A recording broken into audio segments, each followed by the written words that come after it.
Y eso realmente ocurre. Hay técnicas para hacer esto. Personas orientales, los yogis, han desarrollado sistemas para empujar el sistema nervioso rápidamente. Pero sucede muy a menudo de manera espontánea. Itzhak Bentov murió después de empezar a hacer públicos sus descubrimientos y en circunstancias poco comunes, justo antes de reunirse con científicos japoneses en California.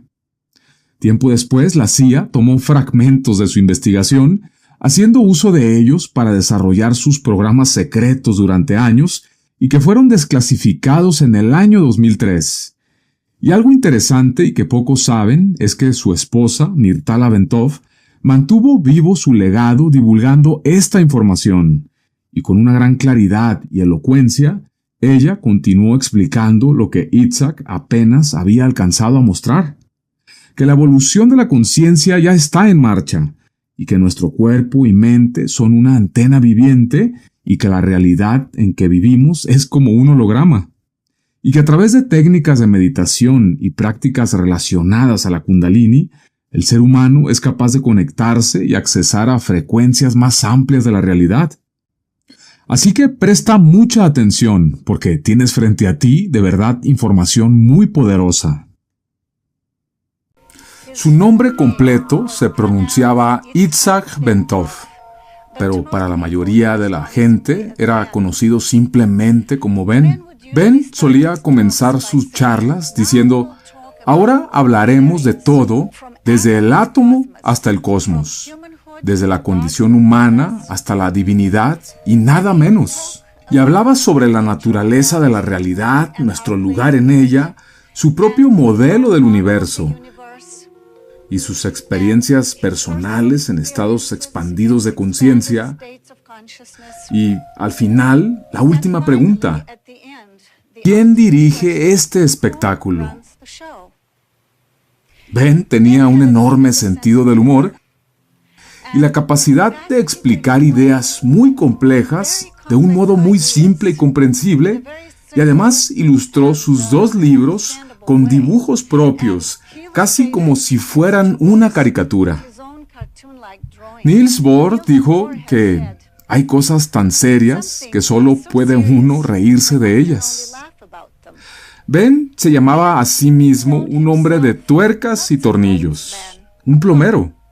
Se formó como ingeniero mecánico y en algún momento del camino él empezó a meditar y su conciencia se abrió, de modo que la realidad comenzó a percibirse para él de 2 maneras, 2 tipos de conocimiento. Uno, el conocimiento lineal, científico y objetivo, y el conocimiento directo, intuitivo o interior de un místico. Y la combinación de ambos le dio una perspectiva única y muy poco común sobre la naturaleza de la realidad. Primero que nada, él veía la realidad como un holograma, una totalidad en la que cada parte está relacionada con todas las demás partes y son todas interdependientes. Y él percibía este holograma como de naturaleza vibratoria. En otras palabras, como él decía, es una realidad de encendido y apagado, y nosotros estamos aquí solo a tiempo parcial. Es un campo oscilante y puede parecernos como una realidad continua, mientras que en realidad es como una película compuesta por una serie de fotogramas separados. Él miraba la realidad en su conjunto como la propia conciencia, la conciencia en un estado de evolución y desplegándose a sí misma para conocerse, y no hay nada fuera de ella, de modo que la realidad física, el mundo manifiesto, es solo otra expresión de esa realidad que es la conciencia o la existencia misma consciente de sí misma. Y la materia es entonces otra expresión de la conciencia en distintos niveles de evolución. Entonces, podemos mirar la realidad siendo compuesta por un número innumerable de niveles de realidad. Y cada nivel tiene su correspondiente nivel de conciencia. La realidad es percibida por quienes la experimentan solamente en el nivel de evolución de su propio sistema nervioso. El mecanismo en el cuerpo físico que percibe la realidad es el sistema nervioso mismo. Y como ingeniero biomédico, esto fue en lo que Ben se especializó, en estudiar los efectos que producen los cambios de conciencia en la fisiología. Y debo decir que Ben, cada vez que hablaba de estos temas, él nunca afirmaba que esto fuera una enseñanza definitiva. Él lo presentaba como un modelo de trabajo y decía, hablo desde mi nivel presente de ignorancia, porque la ignorancia crece exponencialmente. Mientras más preguntas haces y más respuestas obtienes, pues más preguntas aparecen. Es un proceso sin fin de despliegue de la conciencia. Y para Ben, la realidad se revelaba en forma de estructuras, porque él estaba acostumbrado a trabajar con mecanismos. Para otra persona con diferentes antecedentes, con diferentes perspectivas, la realidad podría revelarse en forma de metáforas poéticas, por ejemplo, o en vibraciones de diferentes sonidos como le ocurriría a un músico. Así que todos somos como copos de nieve, similares pero distintos. Ben diseñó instrumentos para estudiar los cambios fisiológicos que ocurren en el cuerpo cuando cierta energía asciende por la columna.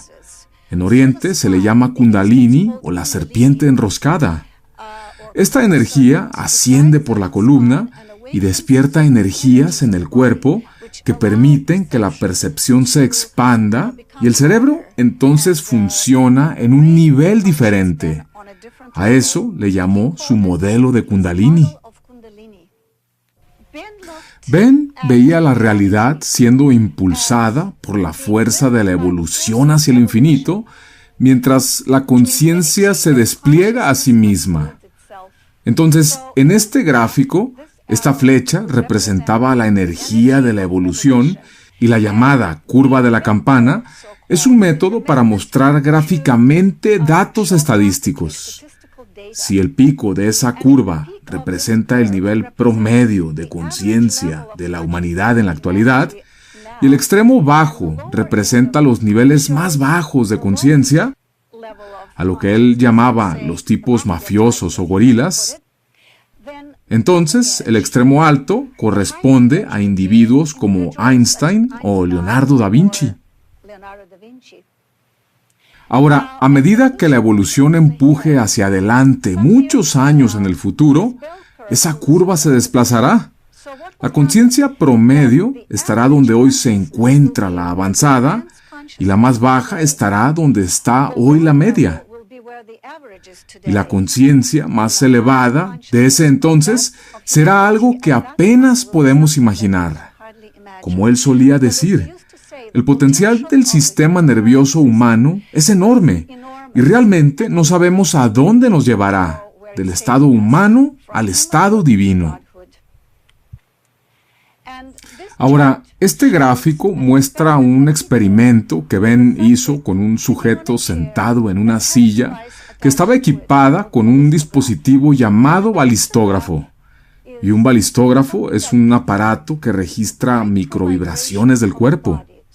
Entonces, la curva grande que tú ves aquí refleja el movimiento de la respiración. Y luego, estas líneas de aquí, las líneas pequeñas superpuestas, indican los latidos del corazón. Ahora, en la parte inferior del gráfico muestra al mismo individuo, pero en un estado de meditación profunda, es decir, en profunda relajación. Y mira lo que sucede. La respiración prácticamente desaparece y se convierte en una línea recta. Y lo que antes era un patrón irregular de los latidos, ahora se transforma en un patrón ondulado uniforme. Y visto como ingeniero, Ben dijo, esto es un efecto de armonización de todas las frecuencias dentro del cuerpo y que ahora resuena como un instrumento afinado. Y él desarrolló lo que llamó el modelo del síndrome Kundalini. En otras palabras, cuando esta energía en la columna asciende, ocurre la armonización y la vibración se convierte en una onda de 7 ciclos por segundo o 7 Hz, en contraste con el patrón irregular normal. Y como ingeniero, él veía el cuerpo en términos de sistemas vibratorios u osciladores. Y en este caso, él identificaba 5. El primero, el sistema corazón-aorta. El segundo, el cerebro mismo. El tercero, que era una cavidad en el cerebro llena de líquido en el ventrículo. El número 4, la corteza sensorial del cerebro. Y finalmente el quinto, todo esto generando un campo electromagnético alrededor de la cabeza. Un sistema que entra en armonía consigo mismo se vuelve más poderoso que los demás y, como decía Ben, arrastra o sincroniza a los sistemas que están fuera de armonía. Una vez que un oscilador entra en resonancia, desencadena a los demás como un efecto dominó. Entonces, cuando el corazón bombea sangre a través de la aorta, a la cual él llamaba la tubería más grande del cuerpo, el impacto sacude al cuerpo generando vibración. Y al llegar a la bifurcación hacia las piernas, se refleja una onda y cuando el siguiente pulso desciende, ambas ondas colisionan creando una disrupción. Pero cuando se establece la vibración armónica de 7 Hz, el corazón y los pulmones comienzan a hablarse entre sí y trabajan en armonía. Un pulso desciende y espera a que la reflexión ascienda. Ambos suben juntos y ya no hay choques. Entonces, el cuerpo entra en resonancia, desencadenando al siguiente oscilador, que es el cerebro.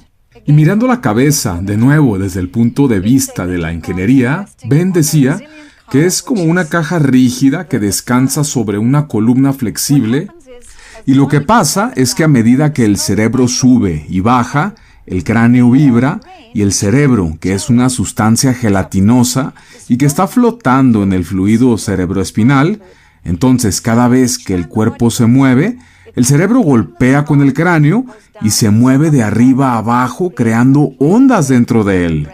El cerebro tiene una característica llamada piezoeléctrica, lo que significa que cuando se estimula mecánicamente, desarrolla un campo electromagnético a su alrededor, que es este campo de aquí. Entonces, este es el segundo oscilador, que a su vez desencadena al tercero, que es esta cavidad llena de fluido llamado ventrículo cerebral.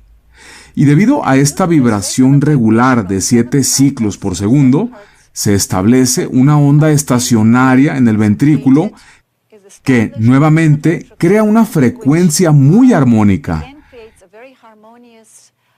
Y esto, a su vez, activa la corteza sensorial. Esta es una sección transversal del cerebro y esta es una sección transversal del tercer ventrículo lleno de líquido. Encima del tercer ventrículo hay una superficie en forma de tambor con fibras nerviosas que lo atraviesa y conecta los hemisferios cerebrales derecho e izquierdo. Y esto es muy importante, porque cuando el fluido vibra de forma armoniosa, activa esas fibras nerviosas y armoniza a los 2 hemisferios cerebrales. Y sabemos que la conciencia se abre cuando ocurre la sincronización del funcionamiento de ambos hemisferios. Y entonces se establece cierta corriente en la corteza sensorial en el lóbulo del cerebro. Y como dije antes, todo esto resulta en un campo electromagnético alrededor de la cabeza, de modo que la cabeza se convierte en una antena capaz de enviar y de recibir información que de otra manera no podría. Y en ese estado, la percepción superior se vuelve posible. Y esa fue la teoría de Ben, que mediante el mecanismo de la Kundalini y el estado de resonancia del cuerpo, se vuelven accesibles percepciones superiores. Y como Ben decía, se puede acelerar el proceso evolutivo. pero todos vamos en esta cinta transportadora y la naturaleza nos lleva consigo y llegaremos ahí, de la condición humana a la divinidad, ya sea que nos guste o no. Así que, a medida que esta corriente de energía continúa, comienza en los dedos del pie y sube alrededor del cuerpo, abre ciertos centros energéticos conocidos como chakras, y eventualmente la corriente gira y gira. Su función es limpiar el cuerpo del estrés para que pueda percibir realidades superiores. Y si hay un bloqueo en algún punto, la corriente sigue empujando hasta despejarlo, y eso puede causar gran incomodidad en algunas personas que no entienden el mecanismo. Ben quiso informar a la comunidad médica, en particular a la psiquiátrica, sobre este fenómeno, para que ciertos síntomas no fueran mal diagnosticados, como a veces lo son, como la esquizofrenia o alguna enfermedad física, cuando no lo son. Y por supuesto, este mecanismo y estos fenómenos se conocían en la antigüedad. Y este faraón afirma que su símbolo de estatus es que su kundalini ha ascendido al centro de su frente. Y en esta pintura está siendo expresado. De nuevo, todo está codificado en esos patrones gráficos. Aquí está diciendo, mi kundalini ha alcanzado este nivel e incluso ha ido más allá que el de los faraones. Así que este conocimiento realmente fue bastante universal. Now we will continue and we will look at the way Ben looked at reality. Because